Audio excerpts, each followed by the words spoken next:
18 de junho, versículo do dia.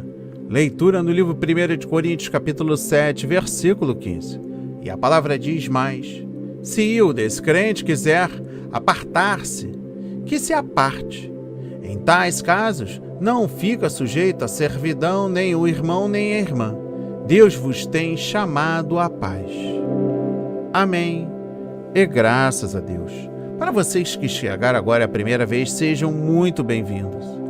Peço que façam parte da nossa família se inscrevendo em nosso canal no YouTube, ative o sininho, deixe o seu like, o seu comentário, nos recomendem, compartilhem. É importante para o engajamento da obra de Cristo. Faço das mesmas palavras recíprocas aos irmãos e irmãs que já fazem parte da nossa família. Não se esqueçam, quando terminar o vídeo, acessarem o site www.portalprontosocorro.com. Lá você conhece a nossa história e também conhece as nossas demais redes sociais. Amém. E graças a Deus. Meditando e aprendendo com o versículo do dia, prestem atenção.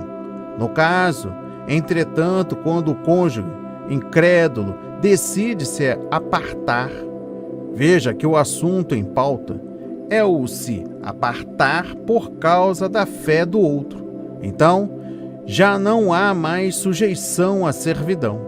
É importante notar que a palavra servidão, fazer escravo de, reduzir a escravidão, entregar-se totalmente ao serviço de alguém, tornar-se um servo, é aqui usada para esse relacionamento em que há uma discordância importante por causa da fé.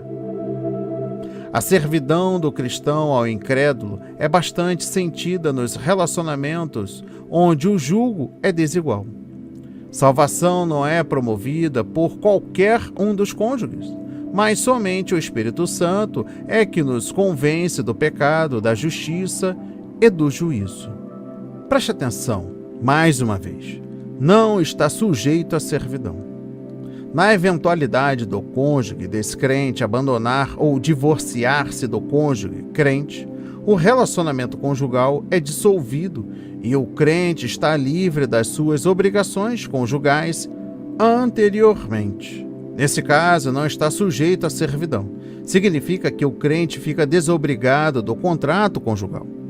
A palavra servidão significa literalmente escravizar. Nesse caso, o crente fiel já não está escravizado aos seus votos conjugais. Tal cônjuge, crente abandonado, fica livre para casar-se de novo, mas só com um crente. Olha só, meu irmão, minha irmã. É uma mensagem importante e eu gostaria de não deixar nenhum tipo de dúvida com relação à mesma. Entrando mais uma vez no detalhe. Seja marido ou mulher, se tais obstinadamente partem e recusam totalmente toda a coabitação, um irmão ou uma irmã, um homem ou mulher cristã, não está sujeito a nenhuma lei específica, de modo a ser impedido de se casar novamente.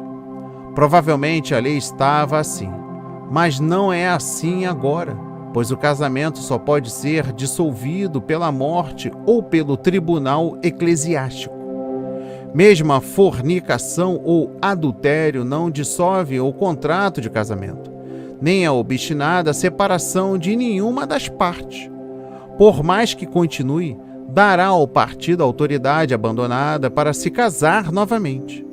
Se a pessoa estiver além do mar e não for ouvida por 7 anos, presume-se que ela possa estar morta, e o casamento foi conveniente nesses casos. Se não houver pessoa para reclamar, pode-se presumir que não há feridos. Mas conheço casos em que mesmo um casamento após 7 anos de ausência tem sido muito infeliz.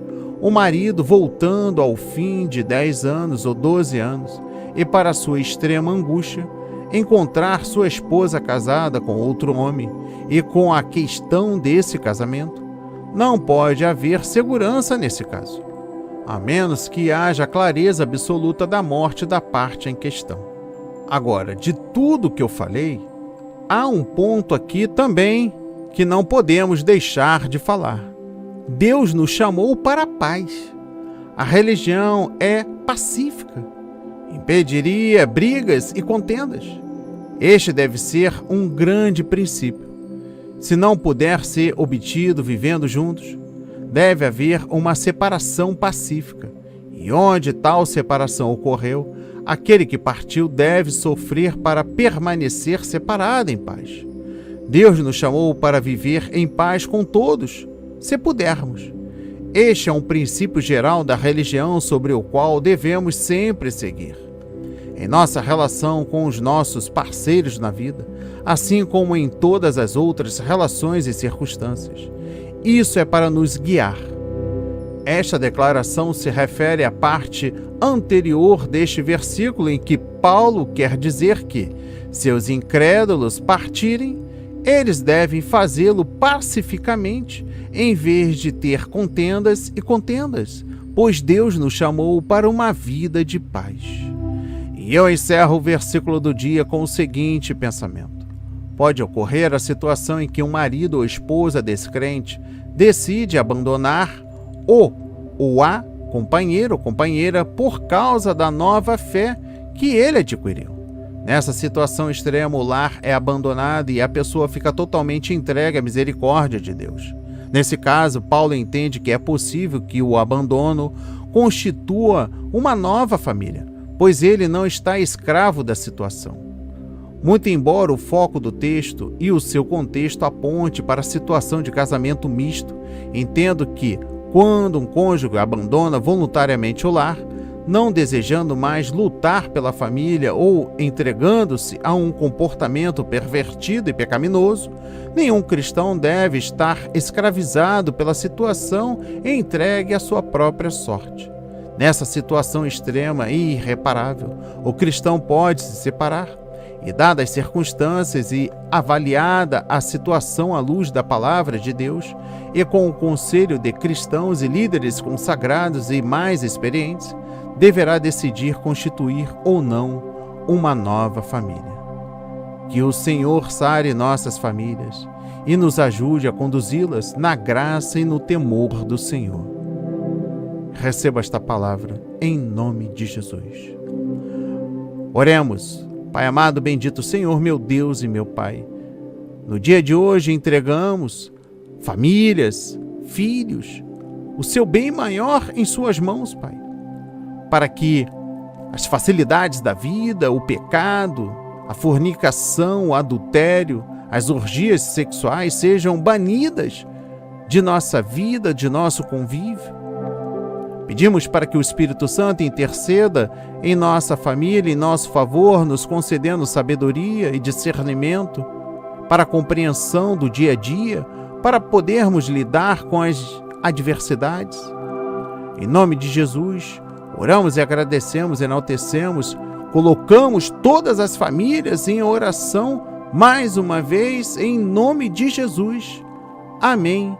E graças a Deus, graças a Deus. Não hesite, compartilhe o nosso trabalho, comentem, deixe o seu like, nos recomendem. Que Deus nos abençoe.